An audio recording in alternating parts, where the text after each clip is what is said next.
Quand je vous disais que plus on allait s'approcher de l'EICMA 2025 et plus la température allait augmenter, eh bien je ne me moquais pas de vous les amis, et nous sommes actuellement sur une grosse news puisque la moto probablement la plus attendue de 2025 et qui a glissé de facto en 2026 vient enfin de révéler toutes ses entrailles, toutes les informations qu'il y a à savoir sur elle. Cette machine, c'est peut-être le chant du phénix, la renaissance d'un constructeur qui a connu beaucoup de déboires ces derniers mois. Je parle bien évidemment de KTM et de la très attendue 990 RCR. Une machine que nous sommes des dizaines, des centaines de milliers à attendre impatiemment, car cette moto porte en elle énormément de promesses, et notamment celle de la résurrection du segment sportif de gros cylindrés chez KTM. Vous le savez, la 990 RCR est une moto qui a fait parler d'elle, elle est apparue sur les salons, et puis suite à la crise financière de KTM, elle a un peu disparu de la circulation au point même de disparaître complètement du site de KTM. Et ça y est, elle est de retour et nous savons absolument tout ce qu'il y a à savoir sur elle. Vous allez voir, ça va être extrêmement intéressant. Bonjour à toutes et à tous et bienvenue dans une nouvelle édition de Moto Bistro, votre émission qui est consacrée à l'actualité du monde de la moto et que je vous apporte en toute première fraîcheur dès que les news tombent tout simplement et que j'ai le temps de respirer bien évidemment. Donc aujourd'hui,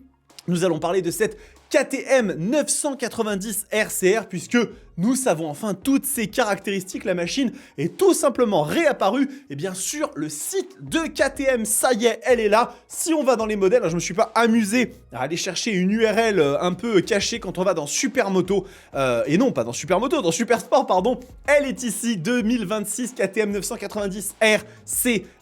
Et donc, on va regarder ensemble ce qu'il y a à savoir sur cette moto, ce qui est officiellement confirmé, puisque jusque-là, on avait uniquement des machines qui étaient présentes en salon avec des pièces qui avaient l'air super chouettes, etc. Mais on n'avait pas la fiche technique officielle de la machine. Eh bien, on y va, c'est parti. Alors, je commence juste par un tout petit truc. Bon, vous avez la machine qui est là, magnifique, luxuriante, chez Marie, elle est incroyable.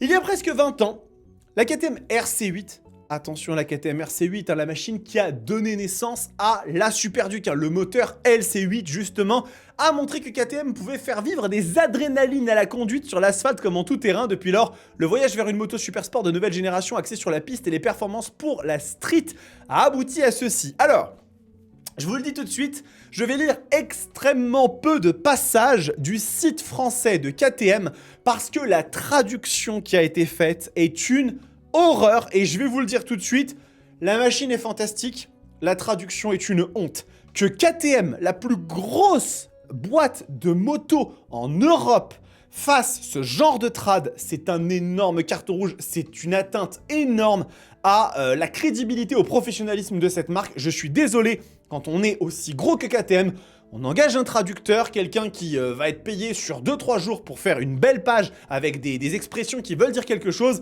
mais vous allez voir, prête à poser de la gomme sur n'importe quel Apex grâce à la précision aux pièces de haute qualité, mais aussi à transférer ce caractère sportif à l'aspect pratique de la route publique, ça ne veut absolument rien dire. Bref, on s'en fiche. Nous, ce qu'on va faire, c'est qu'on va regarder cette petite diva sous tous les aspects. Donc là, vous la voyez, elle est vraiment incroyablement belle cette moto. On sent que KTM ont mis vraiment tous leurs soins dans le fait de revenir à une machine qui va leur permettre d'être bien positionné face au Panigale V2, Yamaha R9, la concurrence dans ce segment qui commence à devenir de plus en plus importante. On voit une machine qui a l'air très fine et en même temps assez impressionnante avec ces fameux ailerons. Regardez ici du dessus, on voit la moto très jolie aussi. Vraiment, elle impressionne. Elle a bien évidemment ce style KTM, ça c'est logique bien sûr, donc on est face à quelque chose qui se veut toujours assez insectoïde dans l'esprit, mais la bécane est vraiment très sympa. Et donc du coup, bien évidemment, la première chose qu'on va aller regarder, c'est bien sûr le moteur, le LC8C de 947 cm3 de l'UE 5+, donc ça va être un moteur qui est de l'Union Européenne 5+, voilà, ils n'ont pas jugé bon de bien traduire que c'était compatible Euro 5+, vous aurez compris. Donc il a été exploité encore davantage grâce à une cartographie moteur modifiée, blablabla, c'est bien sûr, on s'en a rien à foutre. On va aller regarder directement ici les caractéristiques. Donc vous voyez que on est sur 950 cc et surtout on est sur 130 chevaux. Ce qui veut donc dire que par rapport à une KTM 990 Duke, on gagne 7 chevaux sur la balance et on est à 103 Nm de couple. Alors ce qui est intéressant, c'est qu'ici les valeurs ne sont pas données directement, mais on a les 103 Nm de couple à 6750 tours minute. Et si on va regarder un petit peu directement dans les naked bike et qu'on va voir cette 990 Duke, c'est toujours intéressant de comparer un petit peu les détails techniques pour voir ce que ça donne. Donc vous voyez qu'on est bien sur une machine qui fait elle aussi 103 Nm, donc ça aucun souci. Et si après on va un petit peu sur le moteur, la valeur n'est pas indiquée, mais je sais de source sûre qu'on est sur une valeur de couple qui est la même. Donc on est sur une machine qui va être très probablement extrêmement coupleuse, donc avec 130 chevaux, ce qui sera très probablement la puissance de la 990 Duke R. Ça, c'est quelque chose qui est acté, on le sait aujourd'hui, ça va être vraiment la puissance de la 990 Duke R.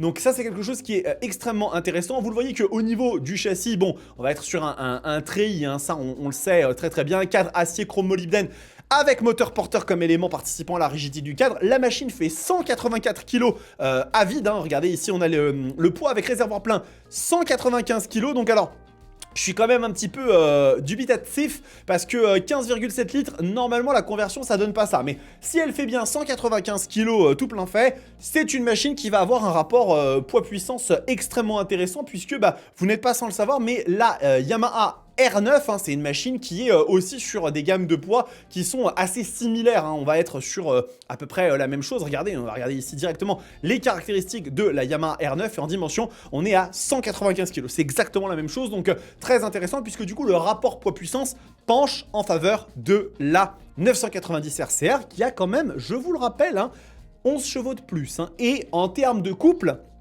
c'est aussi une autre histoire. 103 Nm, 93 Nm, positionné un peu plus bas. Les merveilles, bien évidemment, du bicylindre. Donc, on aura une R9 qui allongera un peu plus. Et après, attention, c'est là que ça devient extrêmement intéressant. C'est sur le châssis et surtout sur la partie cycle globale, puisque sur cette machine, point d'économie, on est sur une fourche WP Apex Open Cartridge de 48 mm. C'est un télescope, le bordel, avec un débattement de 130 mm entièrement réglable. Ça va être une des meilleures fourches que KTM a déjà réalisées. Et bien sûr, à l'arrière, on est sur un amortisseur WP Apex. KTM ne prennent jamais de pièces chez Öhlins, chez Kayaba, chez Sachs, non. Pourquoi? Parce qu'ils possèdent WP, qui est donc une marque qui fait des amortisseurs, des fourches de très très très haute qualité. Et donc cette KTM 990 RCR, elle va suivre exactement la même trajectoire avec des pièces d'ultra haute volée. Et attention, parce que là, vous avez le châssis, vous avez la fourche, vous avez l'amortisseur, et au-dessus, bien au-dessus, il n'y a pas le roi Arthur, mais il y a, les freins de cette machine, et donc pas roues et pneumatiques, j'ai raté mon effet, c'est pas grave, les freins de la moto qui ne sont ni plus ni moins que les Brembo iPure, les étriers de freins les plus puissants au monde pour le grand public aujourd'hui, équipés uniquement, accrochez-vous bien quand même, sur la nouvelle Panigale V4, la nouvelle RS V4, et la Street Fighter V4. Ce sont les seules 3 motos à posséder ce freinage. Et je sais pas s'il y a un truc qui coïncide là tout de suite, qui cogite chez vous. On parle de motos qui font plus de 200 chevaux, mais genre bien plus, 214, 216, 220. Et là, sur une bécane de 130 bourrins, KTM sont venus greffer directement les freins les plus puissants du monde. Ça promet, mais du futur. Cette machine, elle va être exceptionnelle sur le freinage. On en profite également pour voir que on est sur du Michelin Power Cup. Donc on est sur des pneus quasi slick. C'est la dernière étape. Le Power Cup, c'est la dernière étape avant le slick. C'est les pneus les plus limites autorisés sur la route. Donc on est vraiment sur une machine prévue pour. Mais bon, ça, on le sait. Garantie 4 ans, donc ça, tout ça, c'est très intéressant, mais une machine qui va être vraiment ultra intéressante. Il y a quelques petites images que j'ai trouvées assez intéressantes sur l'ergonomie de la machine qui doivent être juste ici. Vous voyez, regardez, on voit bien que au niveau des demi-guidons, on est un peu en dessous du T de fourche, mais pas non plus façon R6. Vous voyez, on est à mi-chemin avec peut-être un peu de régulateur de vitesse, un petit peu, 2-3 trucs. On devrait avoir une machine utilisable au quotidien, et ça me plaît beaucoup, beaucoup. Et puis finalement, le dernier truc quand même, parce que ça fait très, très plaisir, c'est juste ici, le nouvel écran. Et là, on rentre dans le futur. Là, KTM passe dans la catégorie supérieure en termes d'affichage avec ce nouvel écran 8,8 pouces. 8,8 pouces, le machin, c'est une banderole de Pom Pom Girl. Autant vous dire que l'écran de la Panigale EV4, il est mis dans le vent. Et on a des trucs ultra intéressants. Alors, je sais que c'est un écran TFT avec une procédure de verre optique collé. C'est un truc qui permet d'avoir très très peu de reflets et ça donne vraiment une lisibilité incroyable avec en plus la petite bulle par-dessus. Je sens qu'on va avoir quelque chose de fou. Je regarde cet écran, j'ai envie de conduire cette moto. Je sens que c'est une machine hyper technologique et si on regarde bien, eh bien regardez ce qu'ils expliquent. Afficher toutes les données grâce à des formats d'écran divisés. C'est-à-dire que vous allez pouvoir avoir vos informations un peu façon écran connectivity BMW, qu'il s'agisse d'un titre de morceau de musique, détail d'un appel entrant, relevé de télémétrie, angle d'inclinaison, accélération, décélération, position de l'accélérateur. On voit vraiment que la machine va être ultra technologique, avec aussi bien évidemment toutes les petites mignardises qui vont avec, hein, les petits ailerons, hein, ça c'est très intéressant. Et après, quand on va regarder un petit peu du côté des modes de conduite, on va en avoir 4, Rain, Street, Sport et Option Custom, avec bien évidemment le mode track en option, ce qui veut donc dire que KTM vont nous ressortir la carte du Tech Pack. Alors bon, ça, je vous avoue que je ne sais pas si c'était vraiment la meilleure chose à faire. Je pense que ils auraient dû fermer leur gueule. Je suis désolé, je vais être un petit peu... voilà, ils auraient dû fermer leur gueule. Ils auraient dû faire une moto avec un prix fixe, avec un pack d'options fixes, pour au moins se dire, bon voilà, il y a eu tout un tas de problèmes, mais on revient fort et on fait un gros truc. Après, encore une fois, il y a des gens beaucoup plus intelligents que vous et moi, payés bien plus cher que vous et moi, qui réfléchissent à ces choses-là et qui se sont dit que peut-être effectivement ça passerait. Ou alors, comme certains autres constructeurs l'ont peut-être déjà essayé, on essaye de forcer et de voir comment les clients réagissent et en fonction, on fera demi-tour. Bref, ça, je peux pas vous le dire. En tout cas, bien évidemment, on a de l'anti-wheeling, on en a la réponse de poignée des gaz, on va avoir des ABS super moto plus super moto. Bref, on est sur un délire. On est sur un gros délire, les amis. La KTM 990 RCR n'est pas une nouveauté. Elle n'est pas une nouveauté, on l'a déjà vu présenter à je ne sais combien de salons.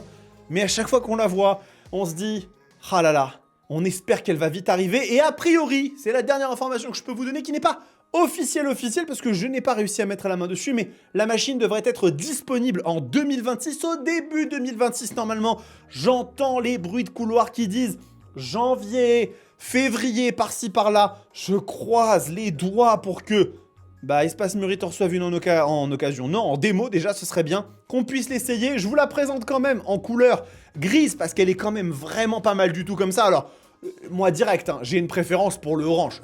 Cette couleur, elle est incroyable. C'est vraiment le orange KTM des anciens jours vraiment de l'époque d'or. Mais là, on est quand même sur un sacré truc. Bref, l'EICMA 2025 arrive et encore une fois, ça va être une dinguerie. Avec cette 990 RCR, avec peut-être la 990 Ducar aussi que j'ai envie de revoir, avec toutes les nouveautés qu'il va y avoir peut-être chez KTM, mais aussi chez tous les autres constructeurs. Est-ce qu'il y a un meilleur moment vraiment pour s'abonner à la Roadsters TV? Activez votre cloche de notification, laissez un like et un commentaire. Bah non, pas du tout. Donc je vous invite à le faire les amis, et on va se retrouver très vite pour de nouveaux contenus, parce que là je sens que l'actualité, elle va littéralement s'embraser. Bref, en attendant, prenez soin de vous, kiffez vos bécanes. Ciao!